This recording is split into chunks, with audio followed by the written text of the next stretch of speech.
13 in the books. We are 1 week away from the fantasy regular season being done for most of you. Maybe you go, I don't know, maybe some leagues go into week 15 or something, or some leagues start in week 14 or week 13 for the playoffs, or week 14, I don't know. But anyways, it's kind of a weird week. A lot of upsets, a lot of good fantasy performances on Thursday and Friday, not so much on Sunday. It made Sunday kind of weird. NFL has just been kind of weird this year overall. I've been thinking a lot about it, of just, I don't know, the state of the NFL in general. And it's making fantasy really, really difficult the last couple of years, I feel like. And I was also thinking about how you have number 1 seed basically in both our home leagues. And it's going to be pretty sad if you don't win in either, if you lose in both of those. Pressure's on, huh? I'm just happy to be here. It's been a while. Yeah, I mean, I say pressure's on, but there's really not much you can do to. At this point, there's always a big discussion of like how much of fantasy is luck, and obviously like the week to week matchups are luck, but I don't think it's luck over the course of an entire season. But when it gets to the playoffs, it's a week to week thing, right? So it kind of is just luck in a 1 week elimination, but. Luckily our home leagues, our championships are 2 weeks, so it kind of gets rid of a little bit of the luck there. So Jeff's comment here before we started, he's talking about Brenton Strange or Juwan Johnson the rest of the season. I'd say they're very similar players, right? I mean, what did both Juwan been good do this week? 5 for 40. Strange 3 for 45 in a touch. So yeah. I think Strange has more touchdown upside, even though he just caught his first one. Sorry. No, nothing. Just never heard it called a touch. A touch, yeah. A tutty. A touchdown. You know where that comes from? Touchdown? No. I think it comes from rugby, because in rugby, when you cross the end zone, you actually have to touch the ball to the ground in order for it to be official. That's kind of funny, because I thought that about football when I was a kid. Like, I thought you had to actually spike it or something. Oh, really? Yeah. To be yeah. I mean, yeah, I think that's where it comes from. That's just my guess. I know in rugby you have to do that, so I just assume that's where it came from. I could be wrong there. Yeah, I guess I lean Strange a little bit. I think they're very similar players. I do think Brenton Strange has a little bit more touchdown upside just because he has a better quarterback and a better offensive situation. But yeah, they're both kind of low end tight end ones. Better offensive situation. Strange has got more target competition in a way, I guess, with Thomas, Parker, Washington, and Jacoby there, plus the running back. So, yeah, I don't know. You'll go crazy trying to decide which one to start every week. Yeah. Yeah, you will. You will. But Strange has been good this year. I mean, heading into the week, he was averaging 9 PPR points per game. That will go up a little bit. Juwan Johnson's been good as well. He's heading into the week was averaging 10.8 points per game. So he had that stretch in the middle of the season, 3 games where he was kind of bad. But other than that, he's been double-digit PPR points in every single week. So I'd say maybe a little bit more consistency with Juwan, a little bit more upside with Strange, just given the offensive situation. But I think they're very similar, and it's almost impossible to tell you one way or another. So, but yeah, we had the game happen. Drake May still doesn't have a 300-yard passing game. That's kind of crazy. That is crazy. Wait, in his career or this year or both? I think both. I'm going to check his career here. Definitely this year. He doesn't. No, he doesn't have one in his career. No. 294 is his highest. Still getting it done. Would have had it if they didn't call that touchdown back, apparently. So, yeah, still getting it done for sure. Yeah, he's, we miss a lot on fantasy. I definitely, going into the year, I said, I think Drake May is going to be a top 5 dynasty quarterback, and he's kind of exceeded that to, I think he's in like the top 3 right now. Overall, according to Keep Trade Cut, QB2, just behind Josh Allen. And it's hard to argue it, it is hard to argue it, although he hasn't really done as much as I thought he would rushing. He's averaging 25.5 yards per game. I thought he could get north of 30 like he did last year, 2 rushing touchdowns. So still good enough, but not like anything crazy, which is maybe a positive. I don't know. Maybe he can have like a season like Mahomes is having or something where it's like, oh yeah, he has like this crazy rushing season. We know he's capable of it, of like a 500 rushing season, not anything super crazy. Mahomes has 350 right now. So, but yeah, week 14 is upon us. Hopefully, you got your playoffs locked, number 1 seed locked. If not, hopefully you lock it up this week. I'm sure there's a lot of people that, we have 4 teams on a bye. So that kind of sucks. One of them is I think it's Patriots, 49ers, Giants, and someone else, maybe Panthers or something. Some good teams though, overall. It might be the Panthers. I don't know. I could easily look it up. I'm just trying to think who hasn't gone off yet. But yeah, I know the Niners definitely are one of them because I got CMC in a few places and I was like, oh, that's going to be hard. Mm-hmm. But don't got to worry about that in a couple of leagues. I think this was actually my best fantasy week this week. I only lost 2 out of 10 matchups, which is weird. And one of them, it was only because I played the top place team. So I don't even feel that bad about it. It would have felt worse if you got both points in that league, though. Where I'm like, shit. Yeah, put the pressure on. I'm trying to see. Yeah, I didn't have a great week. At one point, I was down like 100 points against someone, and I was like a 70% favorite to win. I actually almost came back and won. I lost by like 20. But I was down. I think heading into Monday night, I was down by a good amount there. But luckily, I think all but like one league, and I think I lost in that league. I'm basically like either out or clinched. Some seeding stuff, of course, but yeah, my old dynasty, last run dynasty league's in trouble here. I think I might need to win and need some help to get in, potentially next week. So we'll see. We'll see how it goes. But yeah, just like a weird, I don't know, man. I was thinking a lot about just fantasy football in general and just like how I feel like it's been really difficult the last couple of years. Like there's just not a lot of guys you can rely on.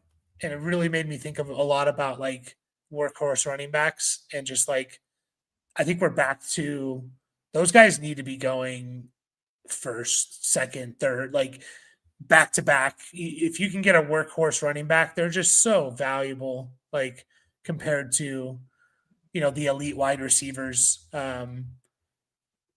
Just like guys that that are going to get every touch in like the backfield because there's not many of them at all. But then you get Saquon Barkley and you're sad. Yeah, not to say that there's not going to be busts and stuff like that, but like I'm just talking about like in terms of like and still by the way, Saquon heading into the week was RB13, so like yeah. We're calling him a bust, which, he's a bust for where we drafted him and what we expected, but he's still been good. I think he's going to fall a little bit after this week, but just like, there's just so many like committees and stuff like that. And it's just hard, man. Like it's hard to know who to go with and who's gonna like once you get past like the top 10 guys or so, it's just like committee, and it's making it really hard. Yeah, So I don't know what's going on with Saquon. Definitely like these last few years, we've talked a lot about like, it's going to be a 60-40 split in this guy's favor. But so there was other things we were kind of looking at. Like James Cook is one who I kind of thought of like, he's got a few games over 70%. Are you putting workhorse running back at 70% basically?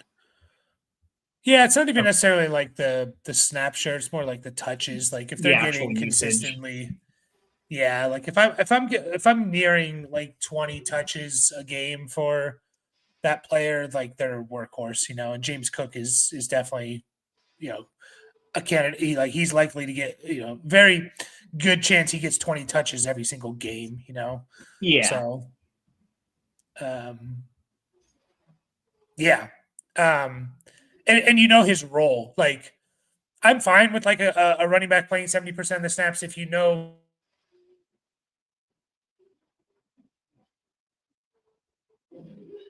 more often than not. It's like the guys where it's just like a little bit up in the air. Oh, did I freeze? No, I don't know. You can never tell. Well, one of us did. Okay. Yeah. Yeah, it's just hard, man. Browns defense versus Tennessee or Bucks defense versus the Saints. I mean, it's Browns versus Tennessee. Yeah, it's got to be. Yeah. But I mean, putting like if they're both available on waivers, put in for both and drop the same player. Go for Browns first, and the Bucks versus the Saints should still get it. Help you with a win.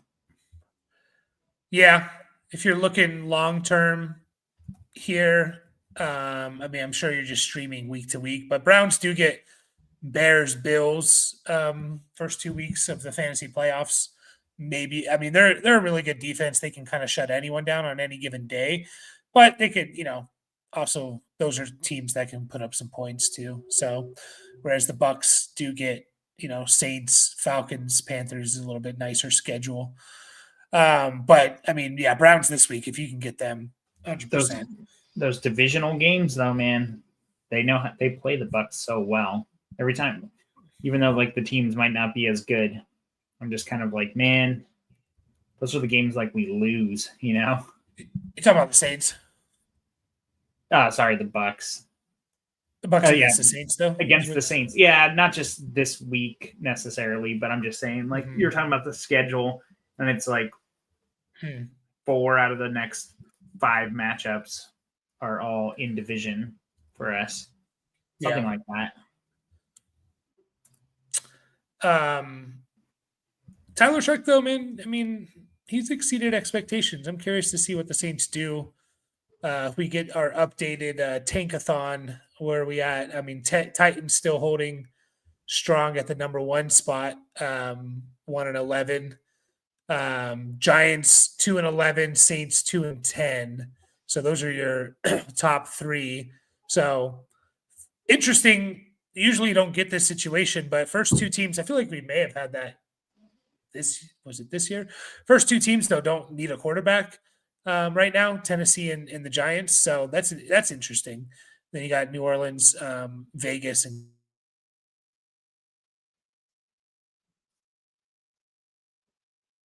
wow. Did I think I froze or I think you did too. I don't know. But usually we have enough comments so I can like still judge it. Like, am I the one freezing or? Anyways. Yeah. How are we feeling about Jackson Dart long term? I think you got to be optimistic about what you've seen. I'm a little bit concerned, and like he needs to develop more still.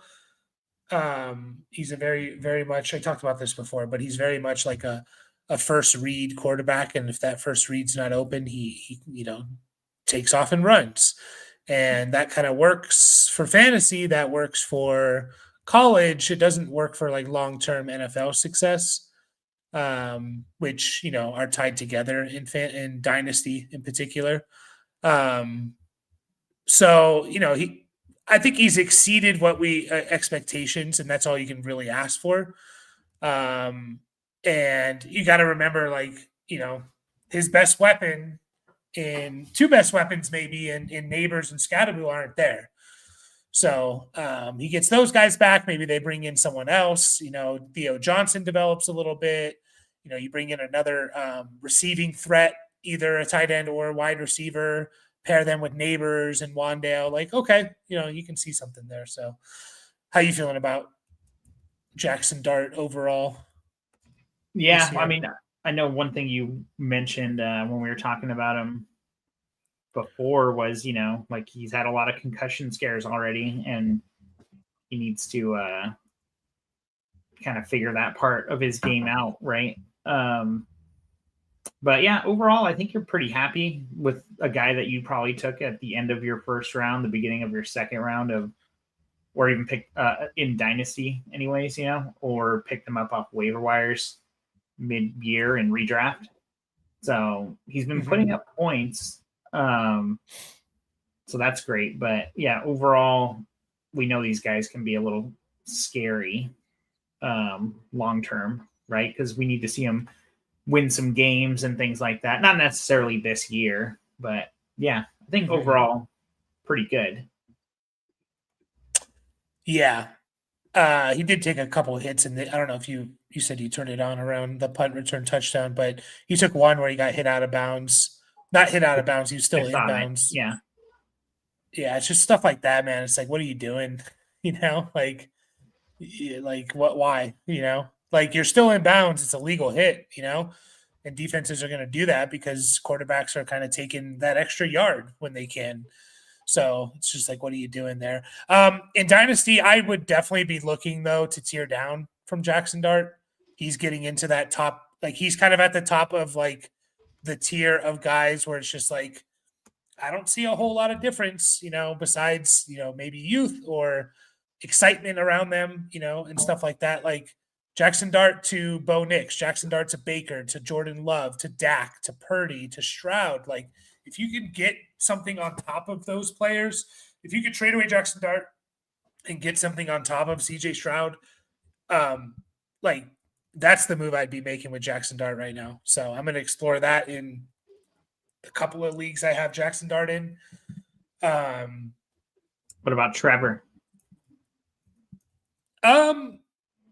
Yeah, I would toss around that idea.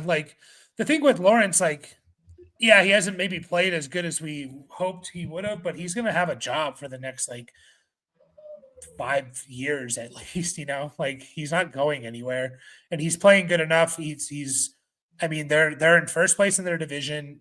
They've been, they're a top 12 offense in points per game. Yeah, it depends what I can get for him. I mean, are they even that far off this year in points per game?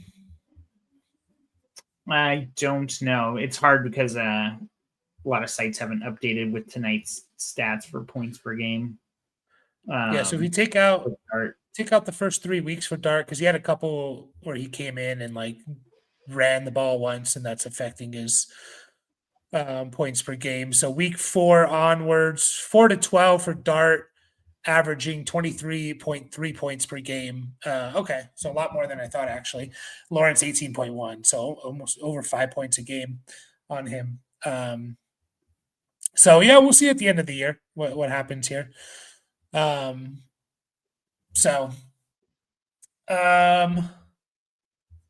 was going to say something else, and then I forgot. Draft or Dart, Nix, or Daniels for the playoff run. So if we're not talking about this next week, hopefully we get Jaden Daniels back to play in week 14. If he looks like himself, pre-injury, it's him. And if it's not, I'm gonna have to look at the schedule, but it's probably gonna be Bo Nix over Dart. Broncos get Raiders next week. Playoffs, they get Packers, Jags, Chiefs. Yeah, I don't really mind that. Just 2 potential shootouts plus maybe a competitive game from Jacksonville. Giants get Commanders, Vikings, Raiders. Much better schedule for the Giants, I'd say. Defensively. Man,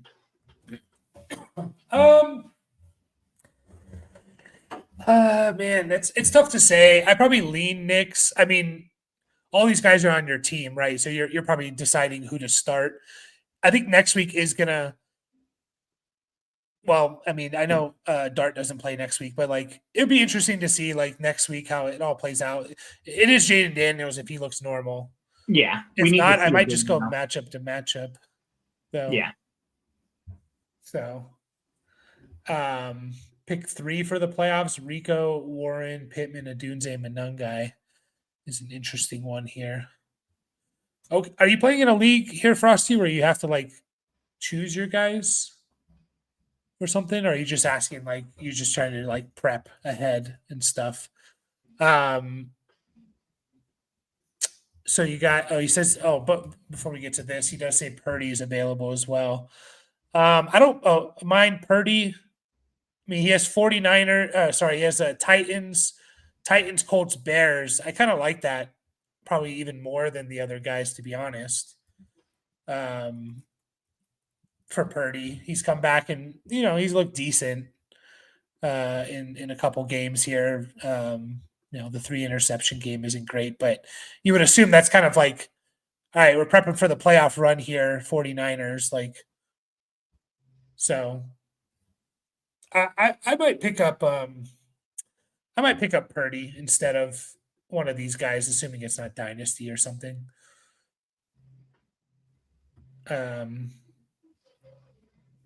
So I don't mind that.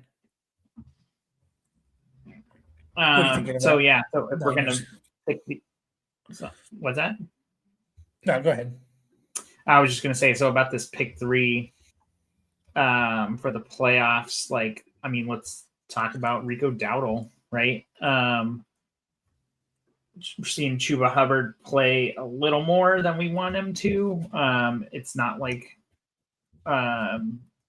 what it was. I mean, it's 1 week, right? Where Hubbard outsnapped him. Maybe that was due a little bit to health. Like, I don't really know. And Chuba's role kind of stepped up last week as well, even though it was still heavily favored by Dowdle. But do you think we have a Chuba problem with Rico? I think it's definitely a possibility because like Chuba won this job to begin with. Got a big contract. They like Chuba. Chuba's looked good in the past. He got injured, came back. It just so happened to come back. Like, it just so happened to align with like Rico Dowdle just going nuclear for a couple of weeks there. A lot of it due to a matchup. He played 2 really. One of them was the Dolphins. I forget the other one, but it was just like 2 juicy. Might have been the Cowboys. Yeah, 2 juicy matchups in October. It's changed now, but like at that time, those guys were just like target everyone playing these teams. And then, Chuba comes back from his injury, doesn't look so hot.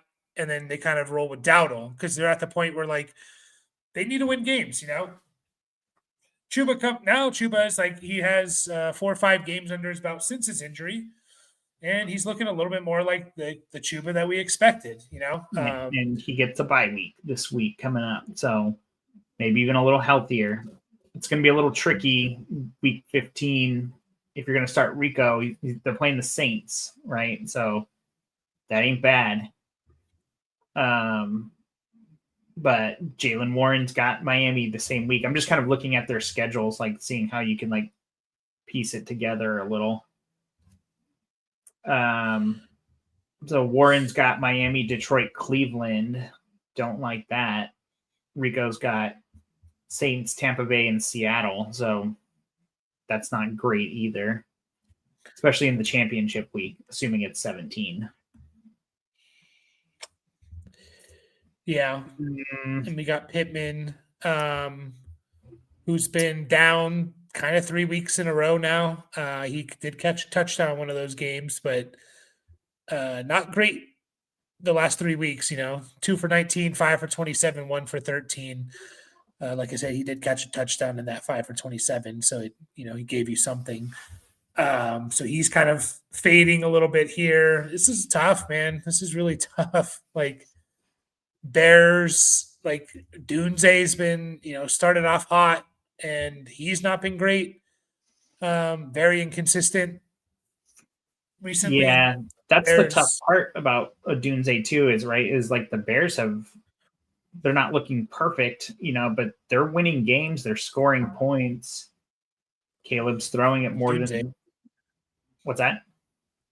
Yeah, Dunze is not really scoring. Yeah, exactly. Like that was kind of what I was getting at, is like it's not translating to him necessarily, right? I mean, you got to go back to week 8 if you want to see 2 games from then until now over 8 PPR points basically. So that's rough. And a little bit of a wild card. He plays his first 2 games are at home. We're talking about Chicago in the middle of December. Might not be great. Obviously, we don't know now. It's too early to predict that, but against Cleveland and Green Bay too. The nice thing is he gets to play Green Bay this coming week, so see what he does there, and that's exactly what will happen in week 16 if you make it there when he plays them again. Yeah, that whole just looking at Frosty's comment at his latest one, like it is weird. Like Caleb's not having a bad year. I mean, he's QB8 heading into this week in both total points and points per game. I know he's been running around a little bit, so that obviously helps his total. What is he rushing here? 25 rushing yards a game, so nothing crazy. Like I don't think he's boosting his total too much. Obviously, it's helping, but like his pass catchers, DJ Moore sucked. Odunze was great to start, and then has sucked for basically since like mid-October.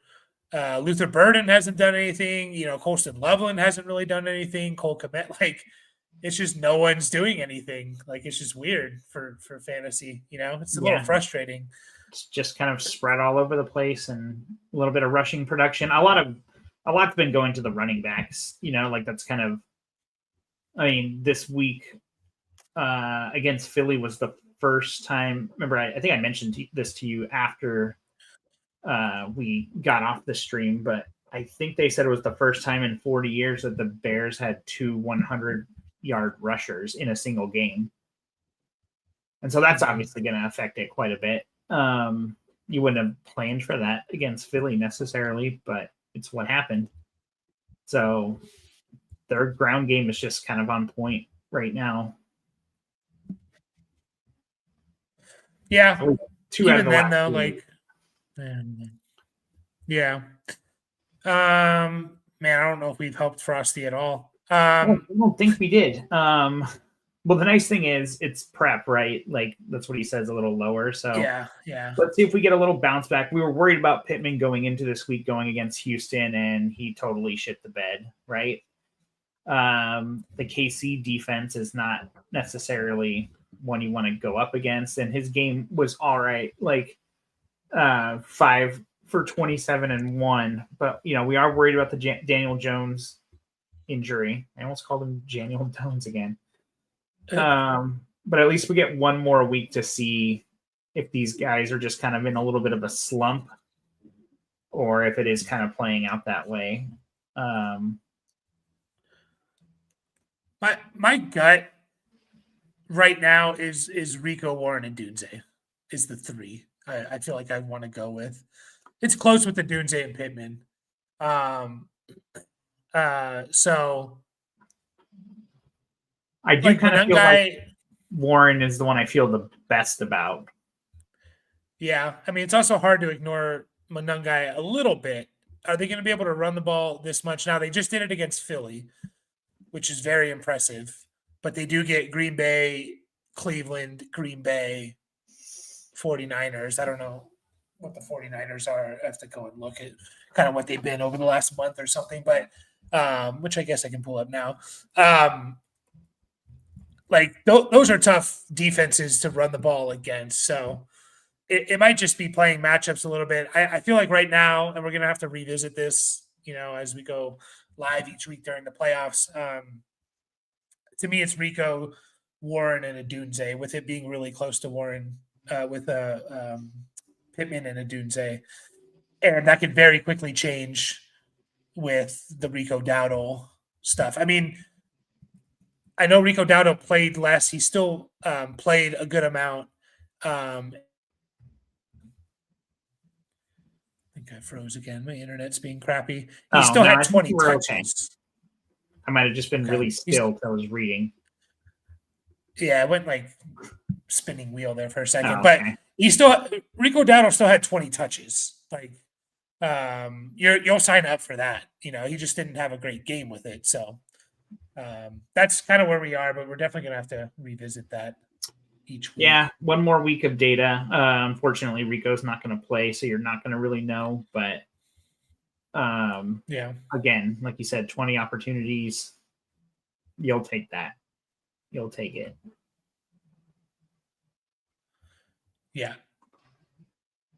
And this is a team that's going to want to run the ball 40 plus times. I guess I should say what 3. It is hard to bench BTJ for guys like Pittman or Odunze, at least. Oh, we're on a delay, I think. We're having connection issues, so. Yeah. Sorry. Yeah. I was just going to say Rico, Warren, Pittman for me, if everything kind of goes back to what we've seen over the good chunk of the season. Sorry, go ahead. That's fine. Yeah, I mean, it's hard to bench BTJ for guys like this to start the year, but it's not hard to do it now. We haven't seen anything from BTJ, unfortunately. He's going to be an interesting conversation to talk about for Dynasty in the offseason, but he sucked. He has absolutely sucked. So, at some point, like it's one of the talk about how hard fantasy is. It's one of the hardest things in fantasy is like we stick with these guys too long. Unfortunately, we got to know when to get off of them, but it's just so hard. It really is. So,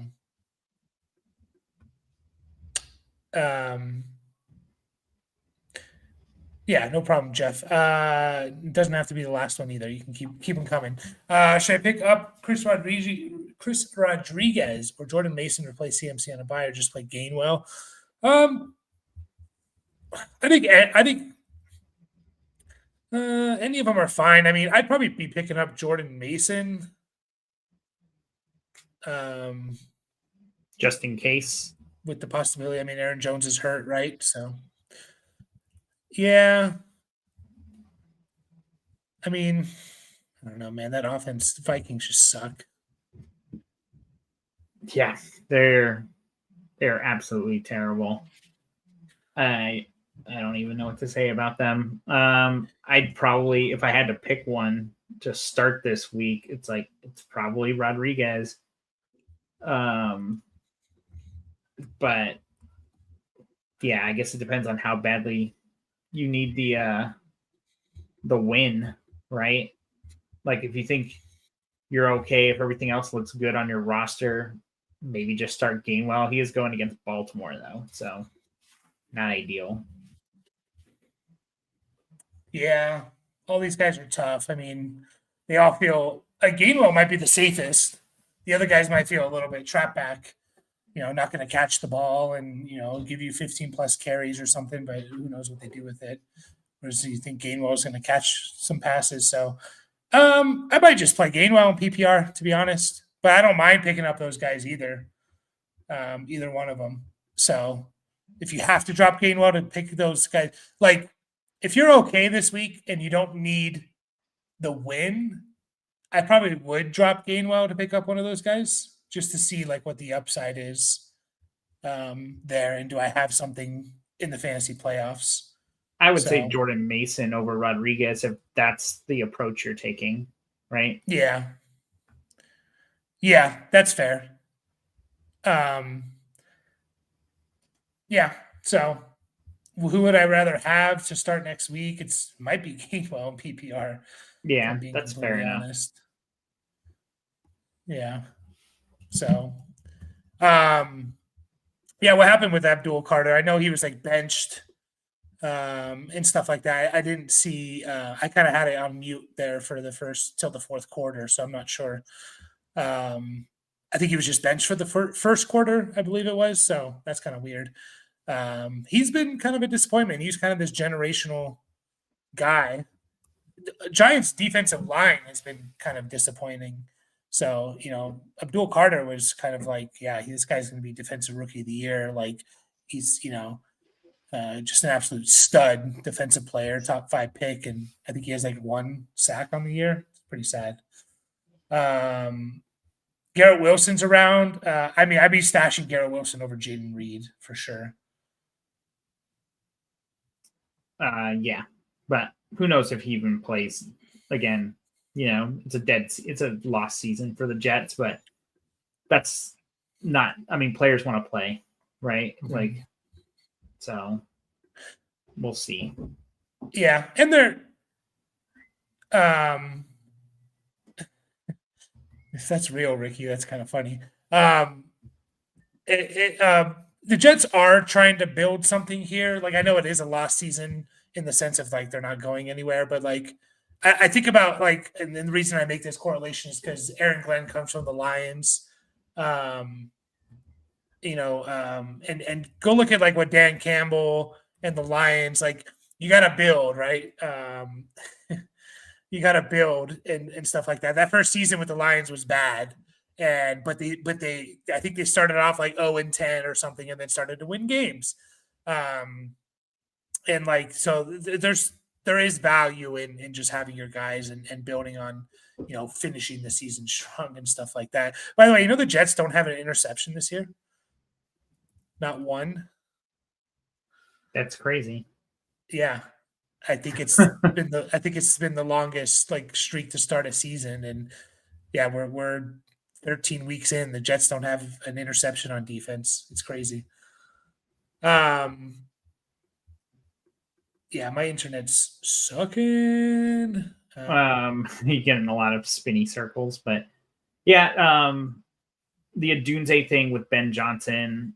I mean, we kind of didn't really know what to think about the Bears in general, right? Going into it, it was kind of like, who's going to get the Amon-Ra St. Brown treatment and things like that? Is it DJ Moore? And like we kind of were just saying, it's like, well, it doesn't seem like anybody, like they're winning in a different way than Detroit did. But we are seeing,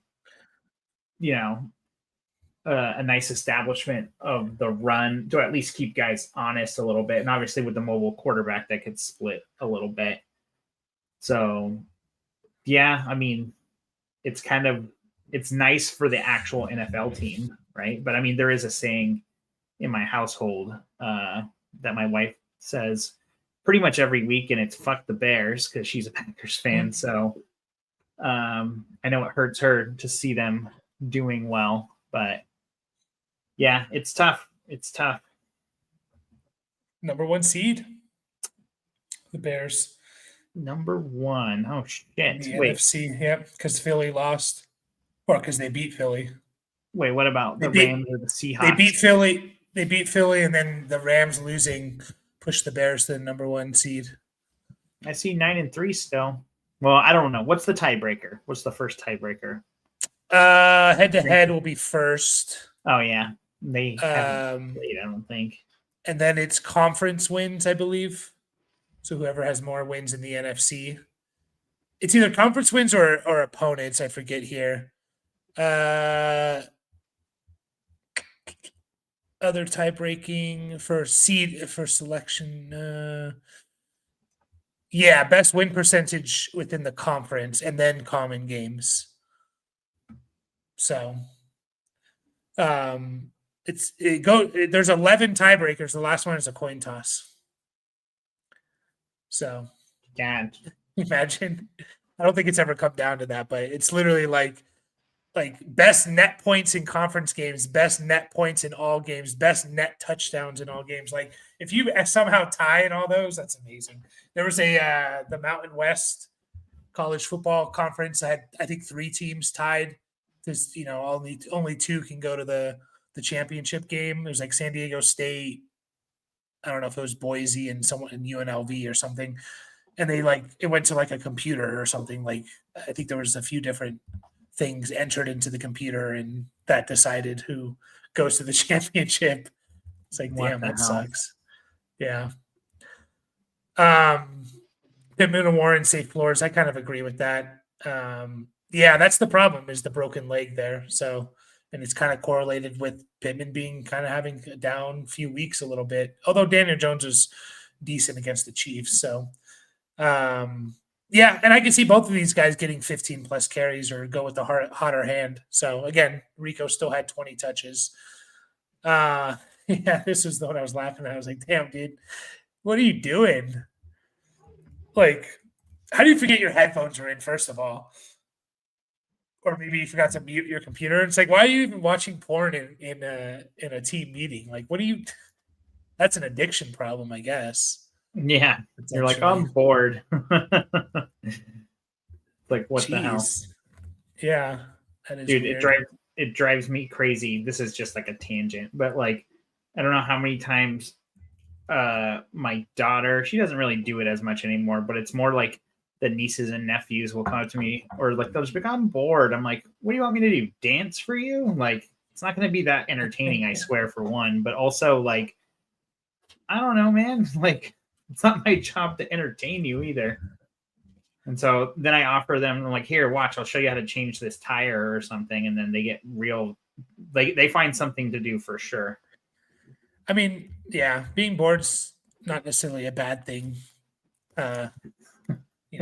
Being in your own thoughts and stuff, like, I just feel like I don't know. I guess kids will always find something to be bored about. Like, it's like that thing where it's like, no matter how good something is, you're always going to find like an issue with something, So like the better things are, the more small that little issue is. So maybe kids will just always be bored no matter how much shit there is to do. Yeah.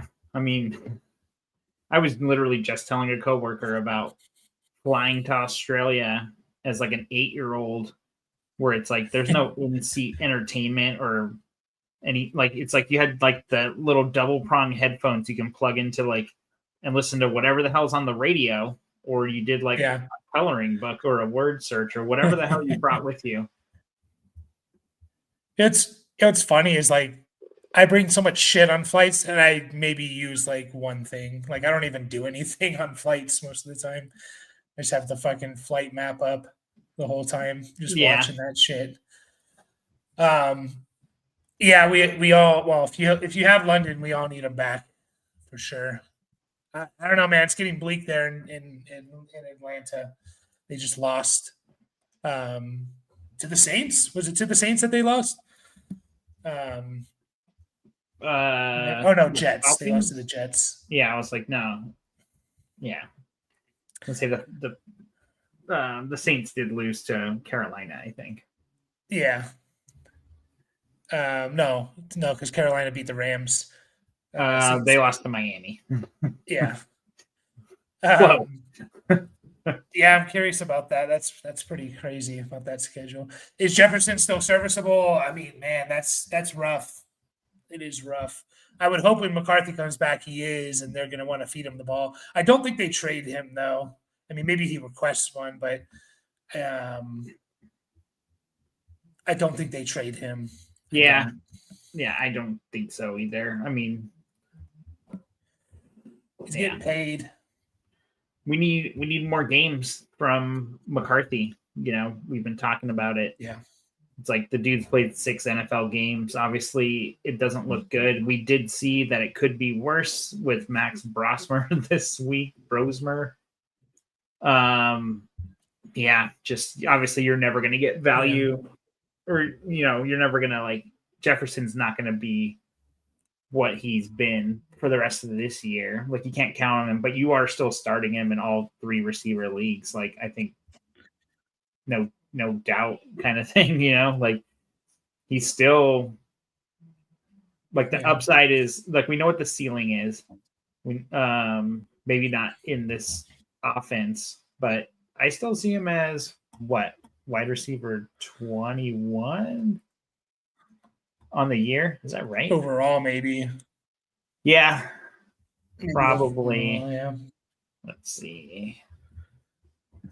KFC is a QB whisperer too. Yeah, so I mean he's not that far off per game either. He's still 29. So he's again still startable in wide receiver 3 or 3 wide receiver leagues. It's just expectations are got to be tempered, Yeah. Yeah, I do. This is part of what I was thinking a lot about. It's just like the development. There's a QB development issue. It feels like a little bit. Like I don't know if it's at the college level, the NFL level, both. But like it's just weird that we never used to see like just veterans like Flacco and Jacoby Brissett come in and just like light things up, and then like these talented, what we think are talented, high draft pick rookies, second, third year guys come in and they suck. Like I know there's always going to be busts and stuff like that, but there's like a weird thing where it's just like how can Flacco come in and just like throw for 350 yards each week or something? Like I don't know. There's something going on there, and so yeah, KOC is a QB whisperer, but he was doing it with guys that like had NFL experience and stuff like that. Like Darnold wasn't, he was a top pick and he had however many years in the NFL, and Wentz even and Kirk Cousins and stuff like that. So, man, what's kind of crazy? It's mostly just the touchdowns for Jefferson, right? Like, I mean, he was basically averaging, 17 games, 103 catches last year. That's 6 a game, right? He's got 62 catches in 12 games. That's 5, right? So we're talking about 1 catch a game. Obviously, that's huge.